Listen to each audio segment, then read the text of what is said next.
Živijo tukaj, Retro Lover. Uje! Bobby je še vedno na dejtu. Ne morem verjeti, hashtag ponosna. Zato bo vaše komentarje danes pokomentirala njegova sestra Bibi. Dosti predigre, se me že vsi poznajo. Začnimo! Na TikToku smo vas spraševali, kaj je vaš najljubši pick-up line.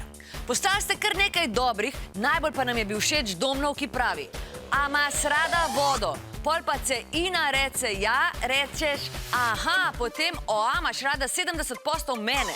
Mega špas, Domen! Najboljš, da ga kar probam. Ej, Bibi, a imaš rada vodo? Ne. Ne, reč moraš, da imaš. Naslednji komentar. Sprašvali smo vas, kateri izdelek bi radi videli na Top Shopu. Tole sta najbolj cool odgovora. Proniki Gamer 1711 pravi, da bi rad imel izdelek Starši Freeze, da umiri svoje starše, ko so jezni.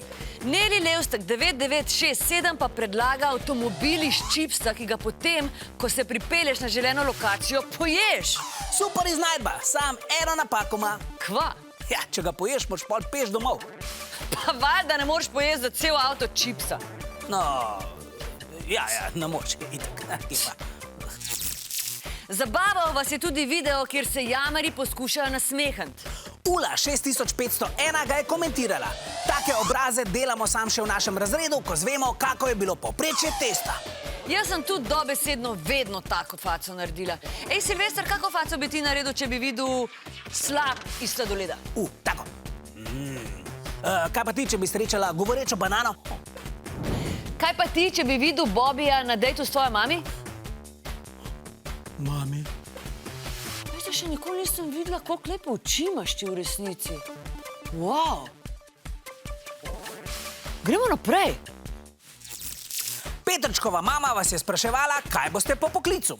JZZ 232 je napisala: jaz bom delala na policiji ali pa v gostilni. Lahko pa oba poklica združiš. Najprej jim daš za pit, pa še za pihat. Čas je za novo rubriko. Kriza, potrebna bo emojijev analiza. To so komentarji, kjer moramo podrobneje razvozlati, kaj nam sporočate z emojiji. Naprimer, Zoja Rozman 2611 je napisala: zvečer gledam filme, pa osvežilko. Emoji, ki deba, emoji, ki žuga, emoji, ki je zaljubljen in mačka v škatli. Bibi, kaj naj bi to pomenilo? Očitno ni dobro, da nas hkrati gledate in debate. Ker nas boste slabo videli, če gledate v svoj komolc. Lahko pa nas gleda vaša mačka, če ima primerno sedišče. Misterij razvozlan. Naslednji komentar. To pa je zmagovalni komentar. Petrček vas je spraševal, če se doma kdaj pogovarjate v dreku.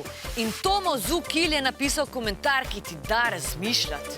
Zadnjič mi je drek v školki rekel: ko sem bil še hrana, sem ti bil všeč. In dejansko ima prav. Tomo, ti in tvoj govoreči drek sta si prislužila majico Osvežilne fronte. Svoje podatke in številko majice nam pošli na osvezilna.fronta@rtvslo.si in nagrado ti pošljemo na dom. Adijo!